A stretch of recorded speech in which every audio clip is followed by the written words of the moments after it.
नमस्कार, मैं हूं योगेश चक्रवर्ती और आप देख रहे हैं राज नेटवर्क। और इस वक्त हम पटना के डाक बंगले चौराहे पे हैं, जहां भारत बंद के समर्थन में जनसैलाब उमड़ा हुआ है। आप देख सकते हैं कि तमाम दलों के जो कार्यकर्ता जो हैं और नेता जो हैं, यहाँ पे पटना के डाक बंगला चौराहे पे जमा हैं और देश के पीएम को संदेश देने की कोशिश में जुटे हैं कि कृषि बिल वापस लो।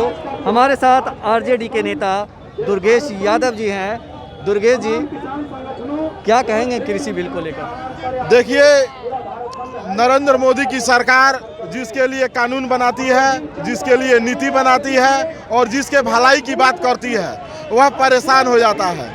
यह नई बात नहीं है कि सरकार ने किसानों की भलाई के लिए 3 नए कानून बनाए हैं।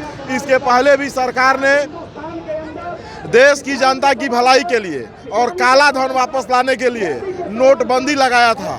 नोटबंदी के दौरान देश के सड़कों पर त्राहिमाम मचा था और सैकड़ों हजारों लोगों की जान चली गई थी। उसके बाद इस देश की सरकार ने व्यापारियों के सुविधा के लिए जीएसटी लागू करने का काम किया। सरकार ने झूठ बोला कि हम जीएसटी लगा रहे हैं व्यापारियों की सुविधा के लिए, लेकिन पूरे देश की अर्थव्यवस्था चौपट हो गई और 2% देश की जीडीपी 2% नीचे चली आई और व्यवसायियों का कारोबार बंद होने लगा। व्यवसायी परेशान हो गए और यहाँ तक कहने लगे हमारी भूल कमल की फूल।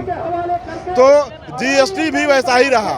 उसके बाद सरकार ने कश्मीरियों की भलाई के लिए कानून बनाया, धारा 370 हटाने का काम किया, जिसके दौरान पूरे कश्मीर में 6 महीने से अधिक तक कर्फ्यू बनाया गया था और कश्मीर को जेल बनाकर कश्मीरियों को कैद किया गया था।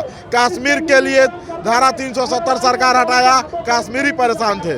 उसके बाद सरकार ने मुस्लिम महिलाओं के लिए 3 तलाक का कानून बनाया और 3 तलाक का जब कानून सरकार बना रही थी, देश का मुसलमान विरोध कर रहा था, मुस्लिम महिलाएं विरोध कर रही थी और धार्मिक भावनाओं को ठेस पहुंचाते हुए सरकार ने 3 तलाक का कानून बनाया।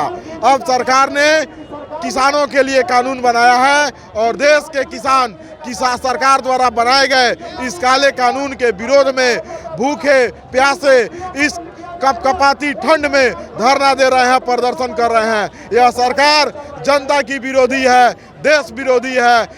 ये सरकार किसानों के खिलाफ जो कानून बनाई है, उस कानून को वापस लेने की मांग को लेकर हम लोग आज भारत बंद का ऐलान किए हैं। क्या लगता है कि सरकार तक आप लोग की आवाज़ पहुंचेगी?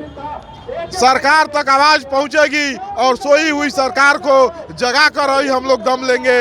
इस देश के किसानों ने करोड़ों लोगों का पेट पाला है, देश के अन्नदाता है। किसान जब रोड पर उतर गए, समझिए सरकार को जाना तय है और सरकार और एक किसान कानून के साथ साथ प्रधान को भी बदल देंगे। आप देखते रहिएगा। ये बताएं कि सिंधु बॉर्डर पे जिस तरह से किसान लंबे वक्त से जो है डेरा जमाए हुए हैं, लेकिन सरकार की ओर से कोई पहल उस तरह से नहीं की गई जिस तरह से की जानी चाहिए थी, जिस तरह से किसानों को उम्मीद थी। क्या लगता है कि सरकार जो है वो जो पीएम मोदी कहते थे कि वो किसान के बेटा हैं और चाय बेचने वाले हैं, वो सिर्फ एक दिखावा था?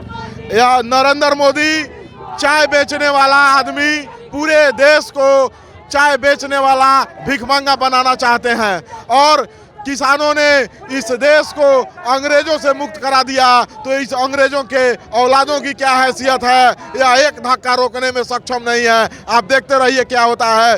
देश में लोगों को समझ में नहीं आ रहा है और मोदी ने धर्म का अफीम चटाकर कुछ मध्य वर्गीय लोगों को यह समझा रहे हैं कि तुम तो किसान नहीं हो। इस किसान बिल में सिर्फ किसानों को ही नुकसान नहीं होगा, सबको नुकसान होने जा रहा है। उन लोगों को भी नुकसान होने जा रहा है जो लोग लाखों रुपया का महीना कमाते हैं और जिनको आज 40 रुपया केजी चावल मिलता है, उनको जब 400 रुपया केजी का चावल खरीदना होगा तो समझ में आएगा यह बिल वापस लेना होगा। और जब तक सरकार वापस नहीं लेती है तब तक हम लोग मजबूती से संघर्ष करेंगे नेता तेजस्वी यादव के नेतृत्व में। हमसे बात करने के लिए शुक्रिया। बहुत बहुत धन्यवाद।